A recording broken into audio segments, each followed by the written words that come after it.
The Lord everyone. আমি বনলতা। প্রথমেই আমি সরি চেয়ে নিচ্ছি, কারণ আমি ভিডিও অনেক দিনে দিতে পারিনি।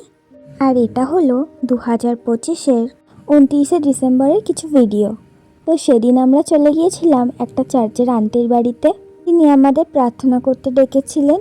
খুব সুন্দর একটা সন্ধে কাটিয়ে আমরা বেরিয়ে পড়েছিলাম বাড়ির উদ্দেশ্যে। যেহেতু 30 তারিখে বোনের বার্থডে ছিল, তাই টুকটাক কেনাকাটা করেই আমরা বাড়ি ঢুকেছিলাম বোনকে সারপ্রাইজ দেওয়ার জন্য। তারপর আমি গিফটগুলো প্যাকিং করে নিচ্ছিলাম, আর মা এদিকে লুচি ভাজছিল। তারপর আমরা সবাই মিলে গরম গরম লুচি আলুর দম খেয়ে নিলাম। আর রাত 12টা বাজতেই বোনকে ছোট করে একটু সারপ্রাইজ দিয়ে দিয়েছিলাম। যদিও ওর জন্মদিনটা এবছর সেলিব্রেট হয়নি, শুধুমাত্র রাত 12টার সময় ছোট কেকটাই কাটা হয়েছিল। তারপর সবাই মিলে প্রভু যিশুর কাছে বোনের জন্য আমরা একটু প্রার্থনা করছিলাম। আর সবাই ভিডিও কলেই বোনকে উইশ করেছে, দেখতেই পাচ্ছেন সবাই ভিডিও কলে আছে। তারপর এইভাবেই ছোট করে বোনের জন্মদিনটা আমরা সেলিব্রেট করলাম সবাই মিলে। আজ আপনাদের সাথে একটুখানি শেয়ার করলাম। সবাইকে জানাই হ্যাপি নিউ ইয়ার। নতুন বছরে খুব ভালো থাকুন।